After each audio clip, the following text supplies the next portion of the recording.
Hi, my name is Jeremy Jordan. I'm a pediatric nurse practitioner with the UAB School of Nursing. As children are starting to transition back to school, it's important that parents know how to keep them safe. While teachers and school administrators are doing everything they can to make sure the school is a safe environment, it's important for parents to know how to make that transition from school back to home a safe and smooth one.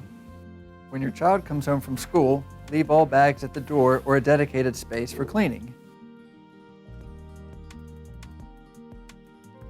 Washing hands as soon as your child gets home can help stop the spread of COVID-19. Next, have your child change into a clean outfit and put their school clothes in the dirty laundry. Also be sure to wash their mask and have a clean mask available for any after-school outings. Before using them, clean electronics, pencil boxes, binders, and any other supplies that your child will be using at home. After getting out the necessary supplies, spray and disinfect your child's backpack and lunchbox. Now that our hands are washed, clothes are clean, and supplies are disinfected, your child is ready for their afternoon at home.